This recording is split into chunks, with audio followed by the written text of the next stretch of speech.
Chapter 11. A New Partner. At school the next day, my friends were still acting funny around me, and they didn't ask me to play with them at recess again. I would have to figure out a way to make up with them, but first things first. The fair was only a couple days away. I walked right up to Ren on the playground, and I asked him if he wanted to enter the baking contest with me. He shrugged.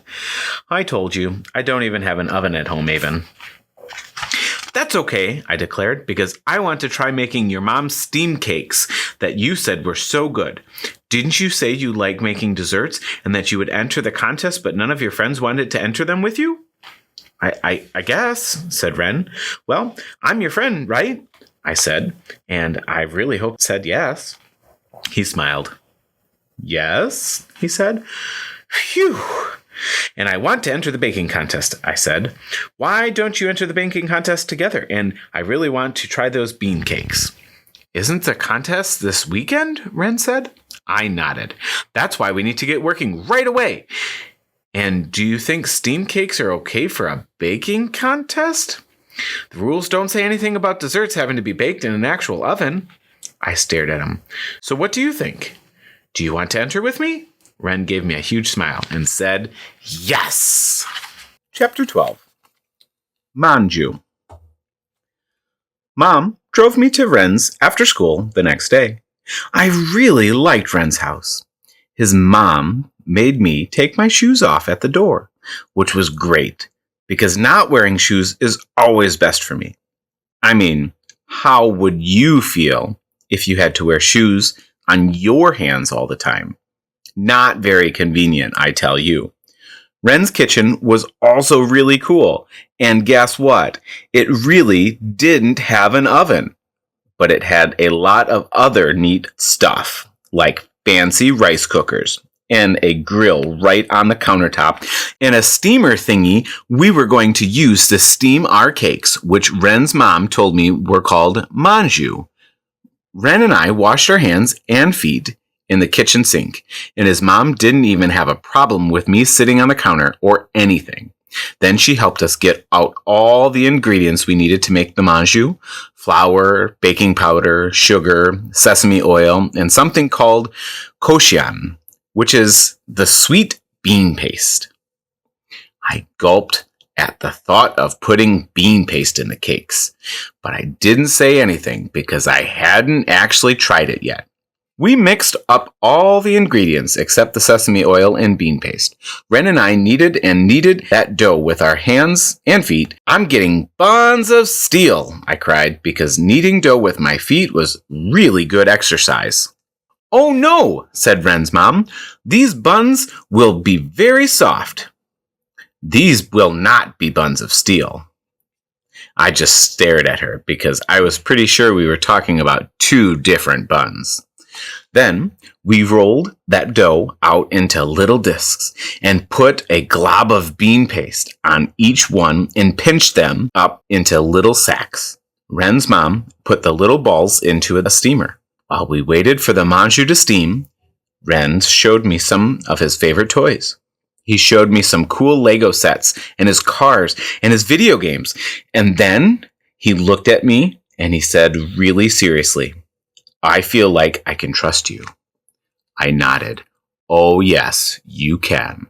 I'm as trustworthy as they come. And then he went over to his bed and he flipped down the covers and he showed me his absolute favorite toy, which was a doll he slept with at night.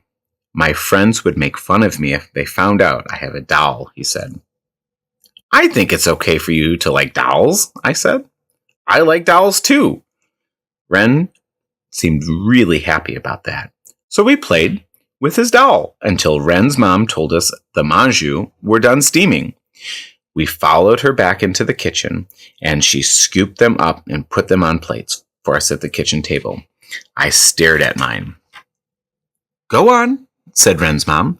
Try it, Aven. She looked down at me with such sweet, hopeful eyes. I was going to do this. I was going to try cake stuffed with beans. I took a deep breath. I picked up that little steamed cake with my toes and took a tiny nibble.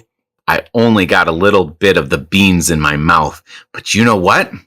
I wanted more. I took a great big bite, and Ren's mom clapped her hands and laughed. "It's good, isn't it?" she said. "It's delicious," I said, but my mouth was stuffed so full of manju that I wasn't sure she understood me.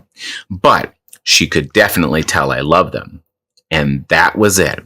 From this moment in history until the end of time, I would forever be Aven Green, trier of new things. Even the weirdest things anyone ever heard of. Like, I don't know, like boiled eyeballs or fried rattlesnake or chocolate dipped asparagus. Chapter 13. Aven is so sorry she acted like a duty head. Green. I spent the whole night making cards for my friends.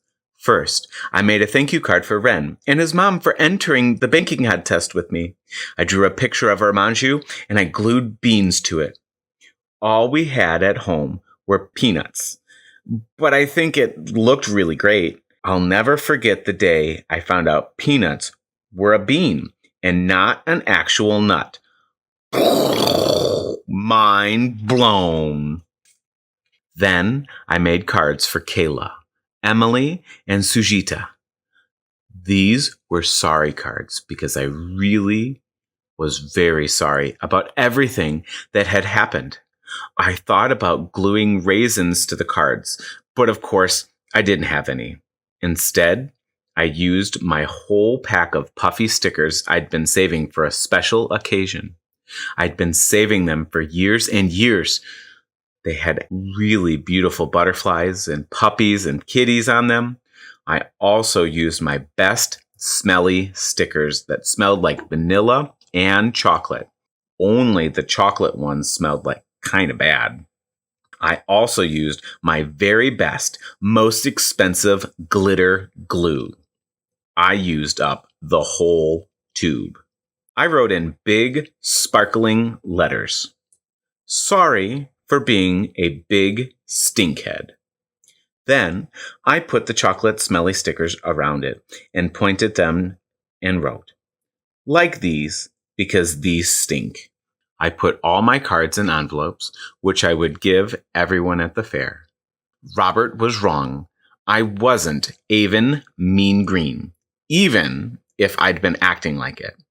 But I was definitely Aven knows when she's wrong green. Aven can admit her mistakes green. And even Aven is sorry she acted like a doo-doo head green. This story has been out of this world. Thank you so much for joining me as we finish up this week reading our book, Aven Green Baking Machine. Don't forget to be safe, respectful, and responsible. And go Hawks!